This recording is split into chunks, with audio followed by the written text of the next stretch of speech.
di dalam buku ini Taufikatan Amal gitu ya, ini bukunya dia orang Islam ya, dia bicara tentang, dia mencoba untuk membahas tentang sejarah Al-Quran, dan saya pikir dia cukup objektif untuk memberikan pengetahuan terkait dengan Al-Quran itu sendiri ya.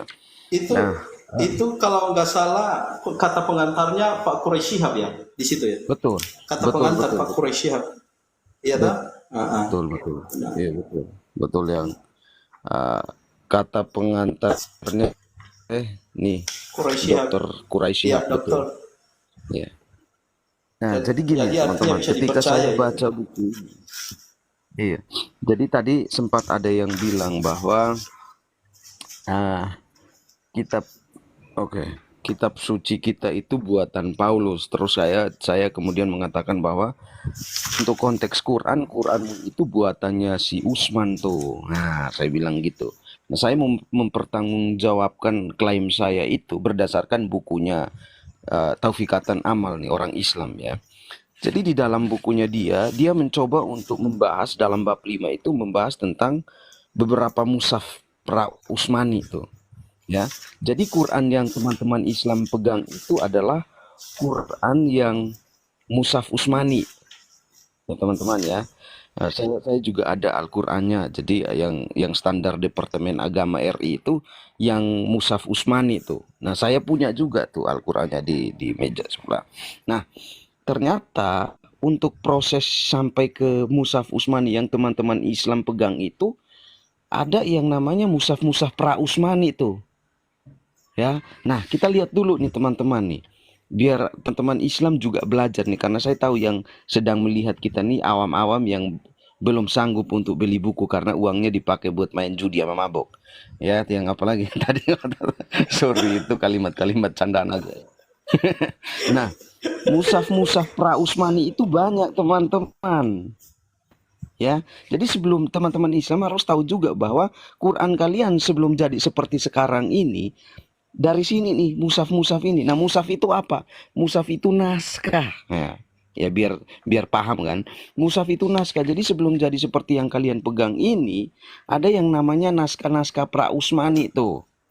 Ya, dicatat kalau di dalam buku ini si Taufikatan Amal ini bahas dia kemudian membagi bahwa ada musaf-musaf primer, ada musaf-musaf sekunder tuh.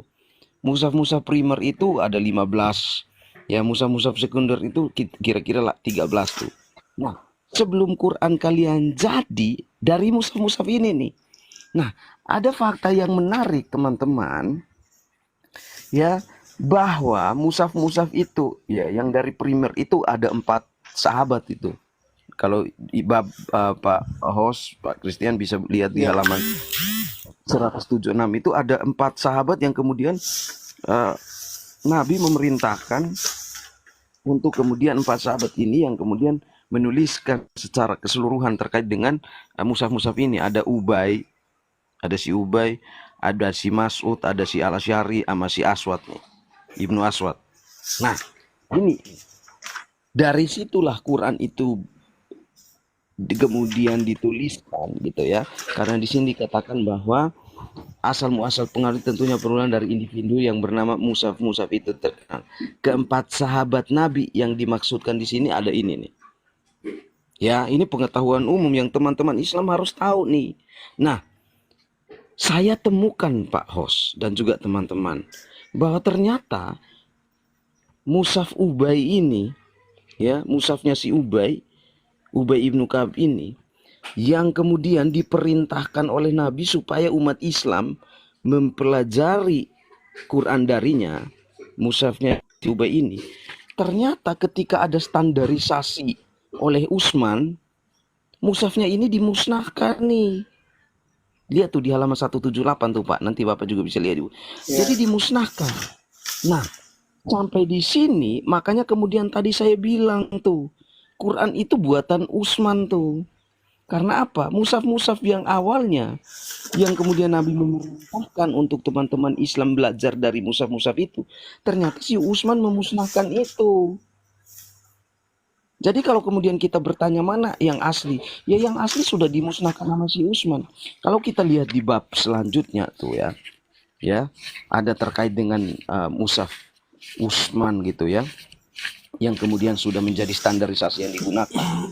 Modifikasi Utsman bin Affan ini yang digunakan sekarang, tapi dalam prosesnya itulah yang terjadi, yang dilakukan oleh si Utsman, bahwa dia memusnahkan Quran yang awal, yang asli, yang kemudian punya mushafnya si Ubay ibn Ka'ab. Ini saya baru kasih satu contoh aja nih. Nah, kalau kita lihat, ternyata memang ada kemudian perbedaan surah tuh. Tapi itu saya nggak mau bahas. Saya pengen kemudian bicara tentang hal yang kemudian sering diangkat oleh teman-teman Islam, bahwa di dalam kekristenan Alkitabnya ditambah-tambah dan seterusnya. Ternyata di dalam Quran pun sama, Pak. Ada sisipan dan tambahan kata. Nih kalau Halaman baca di berapa itu, dalam Pak? halaman 196, Papa. Pak, saya ini Itu otak-atik beda buku ini. Beda ininya, ini halamannya dengan saya, karena ini yang terbaru ini saya. Ya ada Oh, tambahan iya. penjelasan. Itu apa itu ya? Oh, iya. Satu. Ya, Oke. ini Silakan, Bang, yang silakan. sejarah rekonstruksi Al-Quran yang punya Bukan, ikatan amal ini. bukan. Tadi Nah, 19 kita berapa kasih tadi? paham dulu nih teman-teman Islam. Ya, silakan. Tadi 196. Kalau mungkin Pak Oh, sudah tahu. Pos pengen kemudian 200 menyamakan itu. 205 di sini, 205 di sini sudah. Oh iya, Sudah, itu Bang, yang sudah. bahas tentang beberapa, yang bab 5 Pak, beberapa mushaf pra Utsmani. Ya, itu di sini Nah, bentuk tambahan jadi teks lainnya dalam mushaf. Benar. nah, Silakan, Bang. iya. Jadi ada sisipan kata.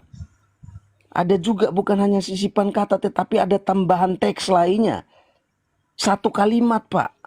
Nah, ini yang saya bilang bahwa dalam konteks proses kanonisasi Quran, itu pun melalui tahapan-tahapan.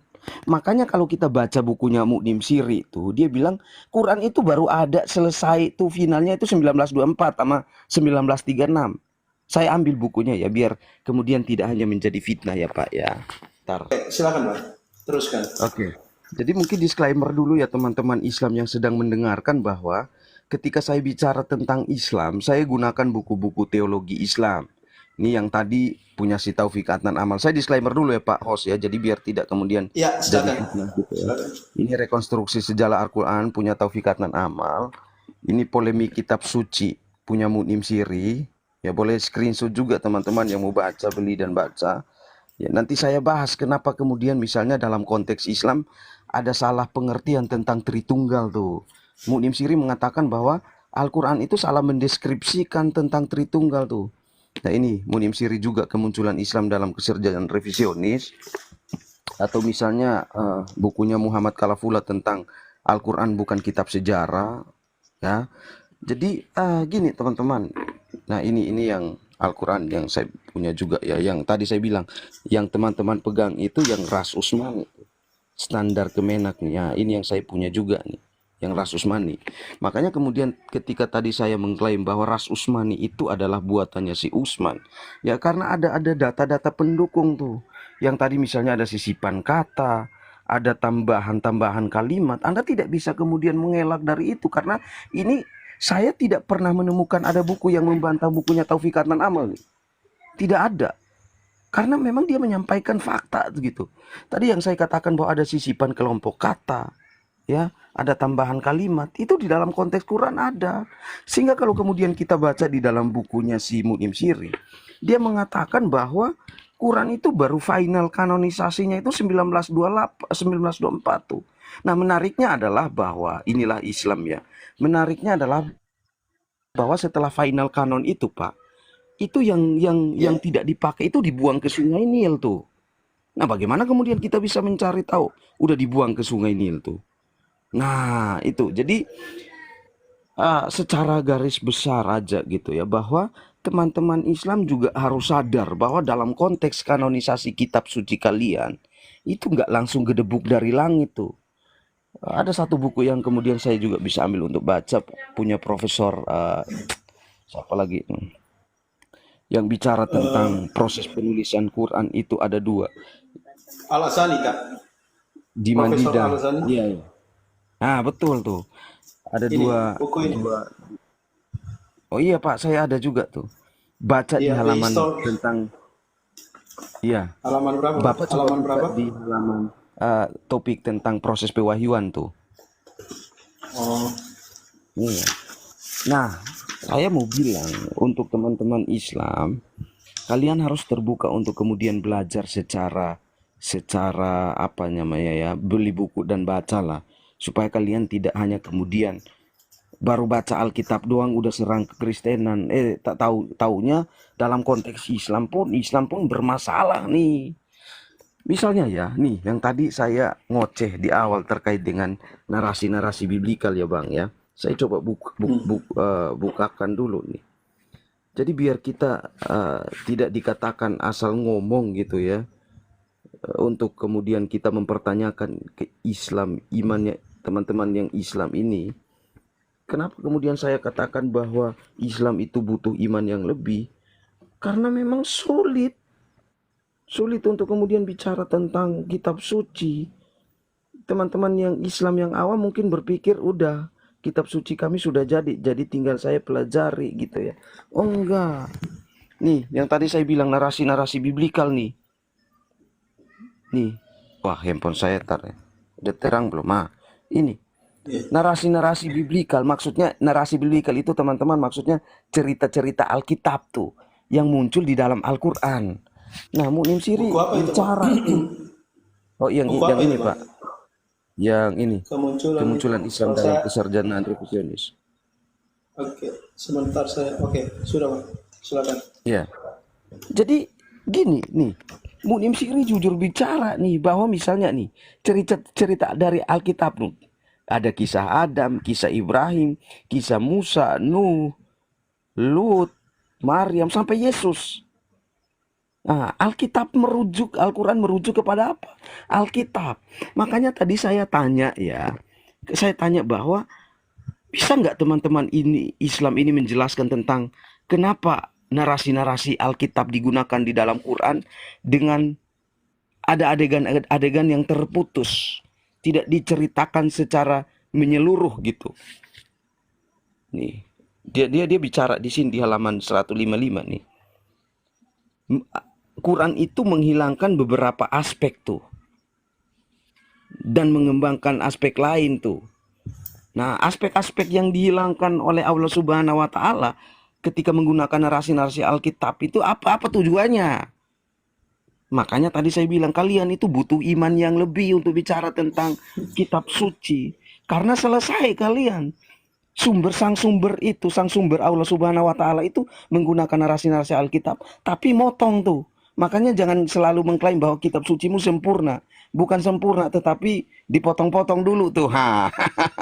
Memang kemudian gini dalam konteks bukunya si Muhammad Kalafula dia mengatakan begini, Al-Qur'an itu jangan kemudian dipahami sebagai kitab sejarah karena itu hanya seni sastra, moral dan Iya. dalam konteks kisah gitu. Itu hanya sebatas itu. Jadi teman-teman Islam, kalian hanya bisa memahami kitab suci itu dalam konteks teologisnya doang tuh. Tadi kan saya sebutkan ada 3 aspek tuh. Historis, teologis, sampai aktualisasi. Kalian hanya bisa bicara tentang teologis. Kalau historis ya sudah kalian diam saja. Dengarkan kami yang berkata-kata. Nah, begitulah ya. Oke, itu kalimat agak sombong dikit tuh. Nah, itu aja. Itu saja dari maaf. Iya, sorry saya agak sombong ya. Terima kasih host, itu aja dari saya. Mungkin teman-teman Ya, Islam pengen naik ya silahkan naik aja. Kita diskusi secara baik. terima kasih Bang Dakwah Kristen. Jadi jelas ya teman-teman ya. Jadi bukan hanya satu orang, dua orang sebenarnya orang Kristen tahu bagaimana proses kanonisasi daripada Al-Quran itu.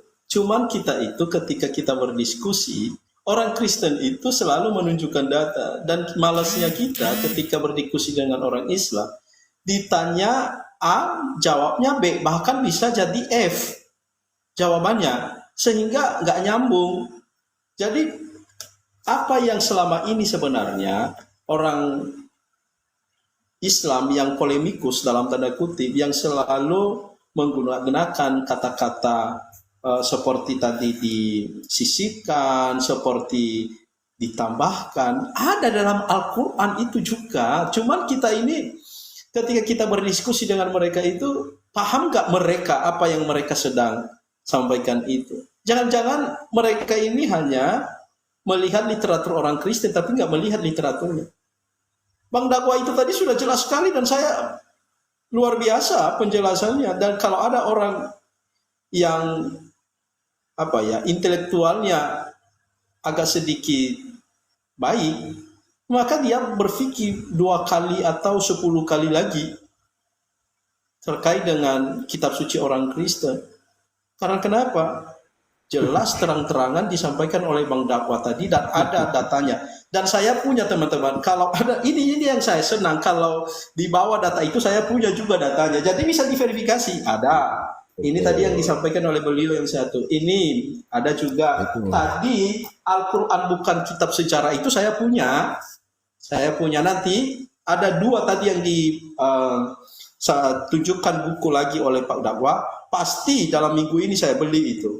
Untuk apa teman-teman? Kalaupun kamu rekam ini, kalau kamu rekam yang namanya live ini, saya bisa pertanggungjawabkan berdasarkan dalil-dalil tadi. Jadi itu kita orang Kristen itu di situ.